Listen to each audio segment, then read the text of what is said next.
નમસ્કાર, આપનું સ્વાગત કરીએ છીએ. સવારે 10 વાગ્યાના સુમારે અનિતાએ ડોરબેલ વગાડી. ત્યાં જ અંદરથી દરવાજો ખુલ્યો. એક જાજરમાન આધેડ સ્ત્રી દરવાજા વચ્ચે ઊભેલ હતા. અનિતા થોડી ખચકાઈ, છતાંય હિંમત કરીને બોલી, મેડમ, સોસાયટીના વોચમેને તમારા મકાનનો નંબર આપ્યો છે. તમારે કામવાળીની જરૂર છે એવું વોચમેને કહ્યું, એટલે આવી છું મેડમ. હા હા, અંદર આવું બેટા. મેં વોચમેનને ભલામણ કરી હતી. મારે ઘેર 20 વર્ષથી કામ કરતી બહેનના દીકરાને નોકરી મળતા એ એના દીકરા સાથે રહેવા ચાલી ગયેલ છે. 1 અઠવાડિયું થઈ ગયું. હવે કોઈ સારી કામવાળી બહેનની શોધમાં છું, કહીને સુધાબેન અનિતાને અંદર લઈ ગયા અને અનિતા માટે જાતે પાણીનું ગ્લાસ ભરીને લાવ્યા. અનિતા તો અંદર જ પ્રવેશતા જ વિશાળ મકાનની ઝાકમઝોળ જોઈને અંજાઈ ગઈ હતી. એટલે વિશાળ બેઠક ખંડમાં સોફા પાસે નીચે સંકોચાઈને બેસી ગઈ હતી. પાણીનું ગ્લાસ ભરીને આવેલ સુધાબેન અનિતાને નીચે બેઠેલી જોઈને બોલ્યા, અરે બેટા, નીચે કેમ બેસી ગઈ?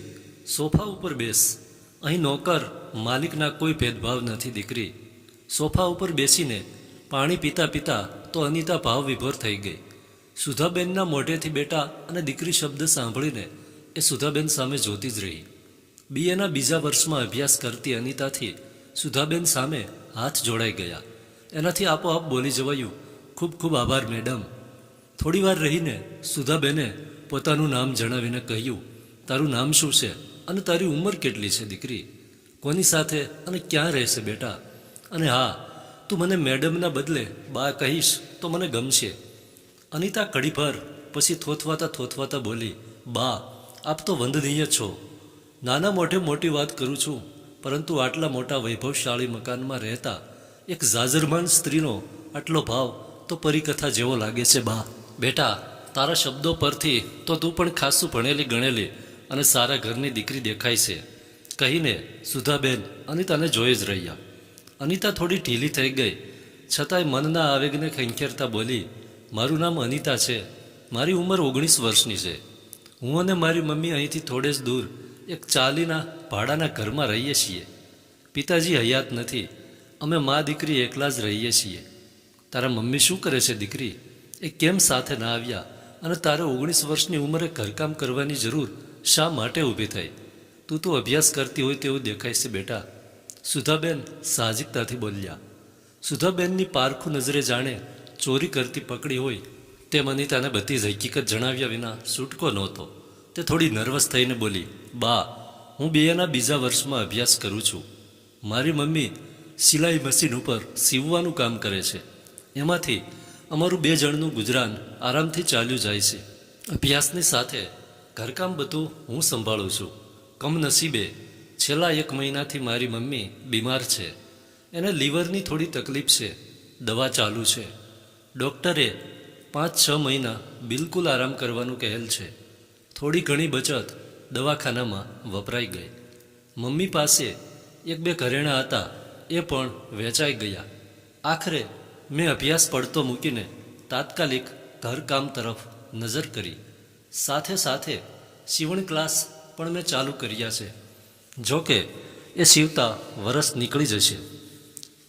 ત્યાં સુધી જીવન નિર્વાહ કઈ રીતે ચલાવવો બા? કહેતા અનિતાની આંખો ભરાઈ આવી. જોકે અનિતાએ એના પરિવારનું પૂરું વૃત્તાંત સુધાબેનને સંભળાવ્યું તો નહીં જ. અનિતાની કથની સાંભળીને સુધાબેન એકદમ ભાવુક થઈને બોલ્યા, જો દીકરી, તારે અભ્યાસ છોડવાનો નથી. તને દિવસમાં સમય મળે ત્યારે મારું ઘરકામ કરી જજે. હું તને મહિને 5,000 રૂપિયા આપીશ. બીજું કે આ ઘરમાં અમે પતિ પત્ની 2 જણ જ રહીએ છીએ. ઘરકામમાં થોડા વાસણ અને કચરો પોતું હોય છે. કપડાં તો તારે વોશિંગ મશીનમાંથી કાઢીને સૂકવવાના જ રહેશે. બીજું કે તારા મમ્મી હરતા ફરતા થઈ જાય ત્યાં સુધી પૈસાની જે કંઈ જરૂરિયાત પડે તો વિના સંકોચે આવીને લઈ જજે. સુધાબેને આટલું કહ્યું એ સાથે જ અનિતા સોફામાંથી ઝડપભેર ઉઠીને તેમના ચરણોમાં નમી પડી. સુધાબેને એના માથામાં હાથ ફેરવીને એને બેઠી કરી. અડધો કલાકના સાનિધ્યમાં તો અનિતાને જાણે પોતાનું જ ઘર હોય અને પોતાની સગી જનેતા પાસે બેઠી હોય તેવો અહેસાસ થઈ આવ્યો. થોડીવાર રહીને તે બોલી, બા, હું ચા બનાવી આપું? આમેય મનથી થોડા વ્યથિત થયેલા સુધાબેને હકારમાં માથું હલાવતા કહ્યું, ચાલ દીકરી, તને રસોડું અને બધી ચીજ વસ્તુઓ બતાવું. એકાદ કલાક પછી અનિતાએ વિદાય લીધી ત્યારે તેનું મન હળવું ફૂલ બની ગયું હતું. છેલ્લા એકાદ મહિનાનો શોકાતુર ચહેરો અત્યારે ખિલખિલાટ હતો. તે ઝડપભેર ઘેર આવીને હસતા હસતા એના મમ્મી જમનાબેનને વળગી પડી. દીકરીની ખુશી જોઈને તેઓ બોલ્યા, શું વાત છે બેટા? અનિતાએ વિગતવાર બધું કહી સંભળાવ્યું. એ સાથે જમનાબેન પણ ભાવ વિભોર બની ગયા. મા દીકરીની બધી જ આર્થિક વેદનાઓ દૂર થઈ ગઈ હતી. આમે ઘરમાં 8 મહિના ચાલે તેટલું કરિયાણું તો ભરેલું જ હતું. ઘરનું ભાડું અને અન્ય ખર્ચ તો ઘરકામના 5,000માંથી નીકળી જશે તેમ હતું. અને અભ્યાસ કે અન્ય ખર્ચ માટે તો સુધાબેન બેઠા જ હતા. આખરે મુશ્કેલી તો 6-8 મહિનાની જ હતી ને. અનિતાની કોલેજનો સમય સવારે 8 વાગ્યાનો હતો. અનિતા સવારે 5:30 વાગ્યે ઉઠીને ઘરનું કામકાજ પતાવીને 6:30 વાગ્યે તો સુધાબેનને ઘેર પહોંચતી જતી. ત્યાં કચરો પોતું વાસણ કરીને 7:30 ઘેર આવીને કોલેજનો સમય સાચવી લેતી. ઘેર જમનાબેન પણ રસોઈમાં થોડી ઘણી મદદ કરી શકતા. સુધાબેનના ઘરનું બાકીનું કામ અનિતા બપોર પછી કરી દેતી. સુધાબેનનું કુટુંબ એકદમ સુખી કહી શકાય તેવું છે. તેમના પતિ સુમનભાઈ ફેબ્રિકેશનના મોટા કારખાનાના માલિક છે. વિશાળ કારખાનામાં 20 ઇજનેર અને 200 જેટલા મજૂર ધરાવતા કારખાનાના માલિક પૈસે ટકે સુખી જોઈને એકદમ સામાન્ય પરિવારમાં ઉછરેલા સુમનભાઈએ બાળપણમાં ઘણું દુઃખ વેઠ્યું હતું. ગરીબ માવતરે ઉસી ઉધારો કરીને તેમને ઇજનેર બનાવ્યા. ઇજનેર બનીને તેઓ એક ફેબ્રિકેશનના કારખાનામાં અમદાવાદ નોકરીએ લાગ્યા. સામાન્ય પગારે નોકરીમાં જોડાયેલ સુમનભાઈએ સખત પરિશ્રમ અને બુદ્ધિથી ખૂબ જ પ્રગતિ કરી. માત્ર 10 વર્ષમાં તેઓ જ્યાં નોકરી કરતા એ જ ઓઢવ જીઆઈડીસીના કારખાનામાં ભાગીદાર બન્યા. કારખાનાના ભાગીદાર બંને પુત્રો અમેરિકા સ્થાયી થયેલ હોવાથી તેમણે કારખાનામાંથી ભાગીદારી છૂટી કરી અને તેઓ અમેરિકા ચાલ્યા ગયા. આમ 20મા વર્ષે સુમનભાઈ કારખાનાના સ્વતંત્ર માલિક બની ગયા. સુમનભાઈ અથાગ પરિશ્રમ થકી પૈસે ટકે આબાદ થયા. જ્યારે તેઓ નોકરીએ લાગ્યા ત્યારે જ તેમણે એમના માવતરને તો પાસે બોલાવી જ લીધા હતા. પરંતુ સાથે સાથે પ્રગતિ કરતા ગયા તેમ તેમ વતનના સગા સંબંધીઓને કારખાનામાં નોકરીએ રાખતા ગયા. પરિવાર, ગામ અને સમાજને મદદ કરતા સુમનભાઈ ખરા અર્થમાં સૌના લાડકવાયા બની ગયા. સમાજમાં તેમનું સાચા સમાજસેવક તરીકે નામ રોશન થયું. કહેવત છે કે એક હાથે તાળી ના પડે. હા, એમને સંસ્કારી પરિવારના સુધાબેન જેવા જીવનસાથી મળ્યા પછી પૂછવું જ શું, સોનામાં સુગંધ ભળી. બંને પતિ પત્નીએ દાન પુણ્ય કે જરૂરિયાતમંદોને મદદ કરવામાં ક્યારેય પાછી પાની કરી નથી. વળી ભગવાને પ્રથમ ખોળે જ સુધાબેનને જોડિયા દીકરા દીકરીની ભેટ આપી. તુષાર અને તૃપ્તિ બંને ભાઈ બહેન અત્યારે યુએસ ખાતે મેડિકલ લાઇનમાં અભ્યાસ કરી રહ્યા છે. છેલ્લા 5 વર્ષના ગાળામાં સુમનભાઈએ વૃદ્ધત્વને કારણે પોતાના માવતર ગુમાવી દીધા હોવાથી હાલ બંને પતિ પત્ની એકલા જ વિશાળ મકાનમાં જીવન વિતાવી રહ્યા છે. ઘેર પોતાના હાથે જ બનાવેલ રસોઈ ખાવા ટેવાયેલ સુધાબેન કોઈ રસોઈયો રાખવા આજે તૈયાર નથી. જો કે સુધાબેનનો સ્વભાવ જ એવો છે કે સોસાયટીના આડોશી પાડોશી તેમને કાયમ મદદ કરવા તૈયાર હોય છે. અનિતાએ એકાદ મહિનામાં તો સુધાબેનના પરિવાર વિશે બધું જાણી લીધું. સુધાબેનના પરિવારની જાહો જલાલી અને આ કુટુંબનો સ્વભાવ જોઈને અનિતા ઘણીવાર રડમસ બની જતી, પરંતુ તે એકદમ સમજુ તરુણી મનનું દર્દ મનમાં જ છુપાવી દેતી હતી. સુધાબેનના ઘેર કામ કરતાં કરતાં 4-5 મહિના ક્યારે વીતી ગયા એ ખબર ના રહી. દિવાળી આવી ગઈ. તુષાર અને તૃપ્તિ 10 દિવસ માટે વતનમાં આવ્યા. અનિતા વેકેશન પહેલાંનો કોલેજમાં છેલ્લો દિવસ ભરીને બપોર પછી સુધાબેનના ઘેર આવી. તુષાર અને તૃપ્તિ ઘેર આવી ગયા હશે એવી જાણ હોવાથી અનિતા એના મમ્મી જમનાબેનને પણ સાથે લઈને આવી. જમનાબેન આ પહેલાં પણ સુધાબેનને 2-3 વાર મળી ગયા હતા. બંને મા દીકરી સુધાબેનના ઘેર પહોંચ્યા. સુધાબેને અનિતા અને જમનાબેનનો પરિચય આપ્યો. એ સાથે જ જાણે કાયમનો પરિચય હોય તેમ તુષાર અને તૃપ્તિએ જમનાબેનને વંદન કર્યા અને આવ બેન કહીને અનિતાને આવકારી. બહેન શબ્દ સાંભળીને અનિતા એના આંસુઓને રોકી ના શકી. એના ગળે ડૂમો ભરાઈ આવ્યો. એણે લાગણીઓ પર કાબૂ રાખવા ઘણોય પ્રયત્ન કર્યો, પરંતુ 10 મિનિટ સુધી એ વલવલતી જ રહી. સાની રહે બેટા, સાની રહે બેટા કહીને જમનાબેને માંડ માંડ અનિતાને શાંત કરી. સુધાબેનને અનિતાના આંસુઓમાં ભેદ દેખાયો, પરંતુ દીકરો દીકરી 5 મહિના પછી વતનમાં આવ્યા હોવાથી એમણે આ ભેદને હાલ પૂરતો ભેદ જ રહેવા દીધો. અતિ આનંદોત્સવનું પર્વ દિવાળી જોત જોતામાં વહી ગયું. સગા સંબંધીઓની મહેમાનગતિ અને 1-2 તીર્થાટનમાં 10 દિવસ ક્યારે પૂરા થઈ ગયા એ ખબર પણ ના પડી. સુધાબેન અને સુમનભાઈએ ભારે હૈયે દીકરા દીકરીને વિદાય આપી. જોકે 10 દિવસ સુધી બહેનના સંબોધનથી સતત લાગણીમય બની ગયેલ અનિતાની આંખમાં પણ વિદાયના સમયે આંસુ સ્પષ્ટ વર્તાઈ આવતા હતા. બરાબર બીજા જ દિવસે રવિવાર હતો. સુમનભાઈ આજે ઘેર છે. સુધાબેન 10 દિવસ સુધી મનમાં દબાવીને બેઠેલ ભેદને ઉજાગર કરવા અનિતાને સીધો સવાલ પૂછ્યો. દીકરી અનિતા, તને મારા સોગંદ છે. મારો દીકરો દીકરી તને બહેન કહેતા હતા ત્યારે તું ગમગીન કેમ બની જતી હતી? 15 દિવસ પહેલાં એ બંને જણ આવ્યા એ દિવસે તો તારા મમ્મી પણ કોઈ ભેદ છુપાવીને બેઠા હોય તેમ ઢીલા થઈ ગયા હતા. સાચું બોલજે દીકરી, શું ભેદ છે? અનિતા એકદમ ઢીલી થઈ ગઈ. તેની આંખો વહી પડી. તે રડતા રડતા જ બોલી, બા, તમે તો સગી મા જેટલો પ્રેમ આપ્યો છે મને. હવે હું એ ભેદને તમારા સોગંદ આગળ કઈ રીતે છુપાવું બા? બહેન કહી શકે એવો મારે પણ એક સગે સગો ભાઈ છે જે મારાથી મોટો છે. એ મિકેનિકલ એન્જિનિયર છે અને છેલ્લા 4 વર્ષથી અહીં અમદાવાદમાં જ ઓઢવ ખાતે કોઈ મોટા કારખાનામાં સારા પગારે નોકરી કરે છે. મારા પિતાજી, મારો ભાઈ 10મા ધોરણમાં હતો ત્યારે જ આકસ્મિક મૃત્યુ પામેલા. મમ્મીએ માંડ માંડ કરીને અમને મોટા કર્યા. રાત દિવસ સીવવાના સંચા પર લોહી પાણી એક કરીને પહેલાને ઇજનેર બનાવ્યો. ભાઈના લગ્ન કરાવ્યા. એ ખર્ચમાં વતનના ગામડાનું ઘર વેચવું પડ્યું. અમે લોકો ભાઈ ભાભીની સાથે રહેવા માટે અહીં અમદાવાદ આવી ગયા. 3 વર્ષ તો ભાઈના ઘરમાં માંડ માંડ રહ્યા. ભાભીનો કજિયાખોર સ્વભાવ અને ધીરે ધીરે ભાઈની ભાભી તરફની તરફદારી અમારાથી સહન ના થઈ. છેલ્લું 1 વર્ષ તો મારી મમ્મીના આંસુઓથી ખરડાયેલું જ રહ્યું. એકના એક દીકરાને ઘેર રાખીને સુખના સ્વપ્ન જોતી માના સુખના દીવા સ્વપ્ન કડક ભૂસ થઈ ગયા. દીકરીના ઘેર રહેવા છતાં મારી મમ્મીએ સીવવાનું ના છોડ્યું. એ બહાને ટેકો કરતી રહી.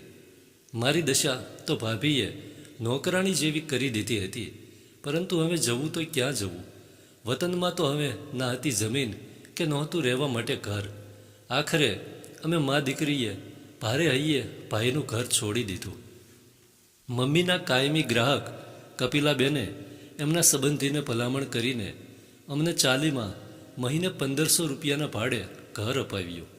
ઘર છોડતી વખતે ભાઈએ થોડા કાલા લાલા જરૂર કર્યા, પરંતુ એ બધું ઉપર છલ્લું જ લાગ્યું.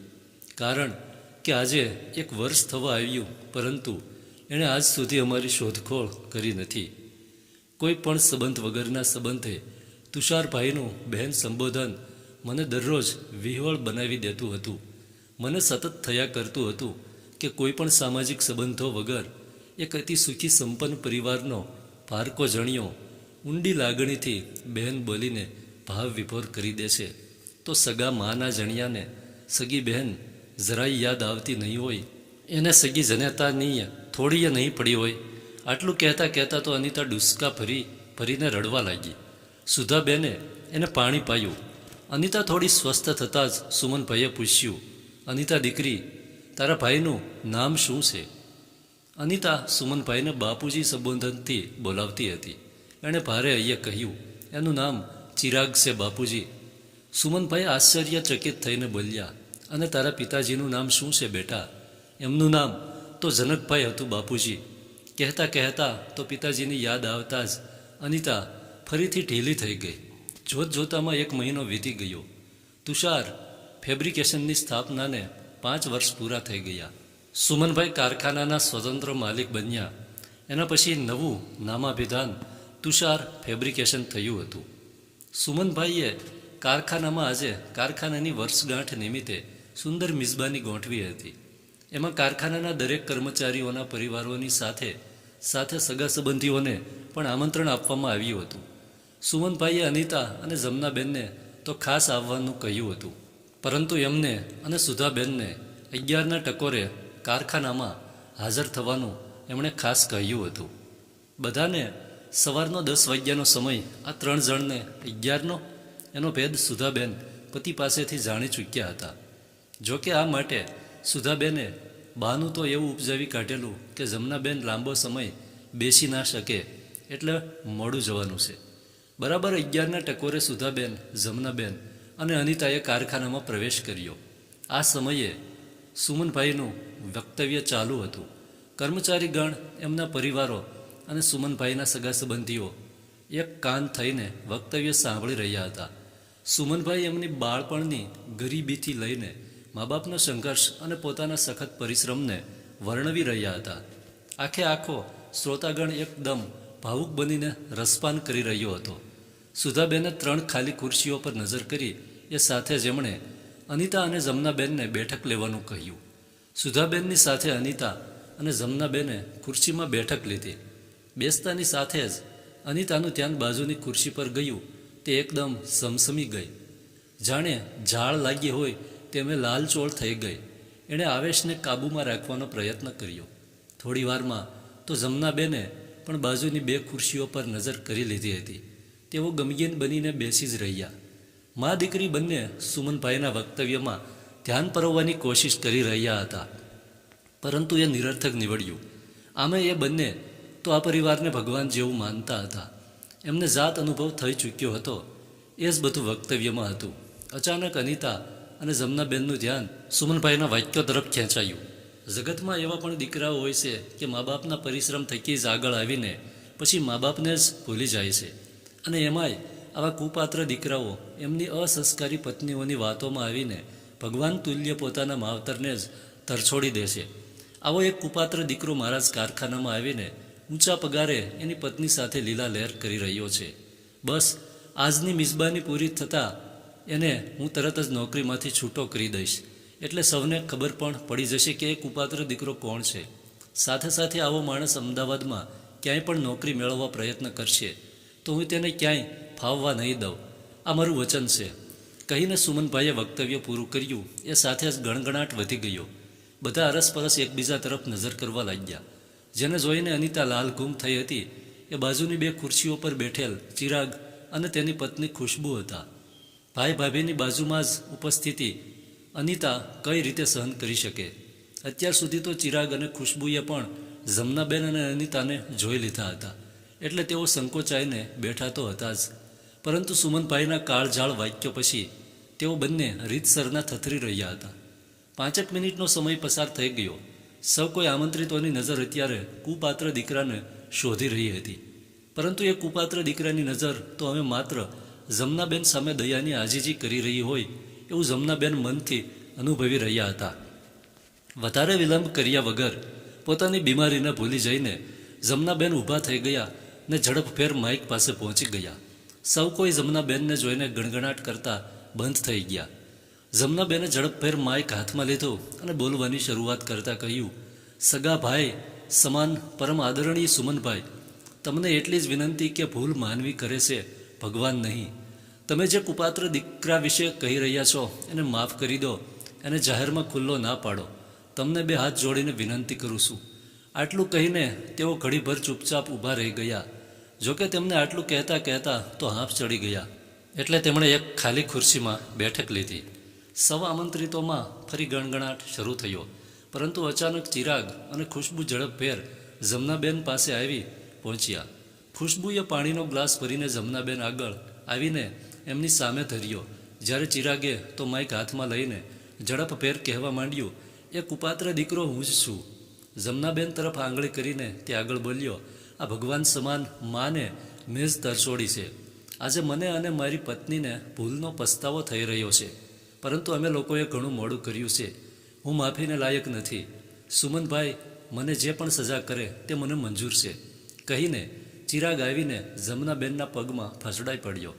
જમનાબેને ચિરાગને છાના રાખવા ઘણો પ્રયત્ન કર્યો, પરંતુ દીકરાની આંખોમાં વહી રહેલ પસ્તાવાના આંસુ અટકવાનું નામ નહોતા લેતા. ખુશ્બુ તો હજી પણ રીતસરની થથરી રહી હતી. એણે પણ જમનાબેનના પગ પકડી લીધા હતા. આ દ્રશ્ય જોઈને સુમનભાઈ જમનાબેન પાસે આવ્યા. એ સાથે જ જમનાબેન ધીમેથી બોલી ઉઠ્યા, માફ કરો મારા ભાઈ, મારા દીકરાને માફ કરી દો. સોરું કસોરું થાય, પણ માવતર કમાવતર ના થાય. ચિરાગને માફ કરી દો સુમનભાઈ. ચિરાગે જાહેરમાં કબૂલેલી ભૂલથી આમેય સુમનભાઈ થોડા વ્યથિત તો થયેલ હતા, ને એમાંય જમનાબેનની વિનંતી પછી તેઓ લાગણીમય બની ગયા. એમણે માત્ર જમનાબેન સામે જોઈને માત્ર હકારમાં ડોકું હલાવ્યું. જમનાબેને ચિરાગ અને ખુશ્બુના માથે હેતથી હાથ ફેરવ્યો. અનિતા તો હજી પણ જડ બનીને ખુરશી પર જ બેસી હતી. અચાનક એનો ખ્યાલ ખુશ્બુને આવતા જ એણે રીતસરની દોટ મૂકી. એ અનિતાના પગ પકડીને વલવલવા લાગી. મને માફ કરી દો અનિતાબેન, આ બધા માટે હું જ જવાબદાર છું. મારાથી બહુ મોટી ભૂલ થઈ ગઈ છે. મને માફ કરી દો બહેન.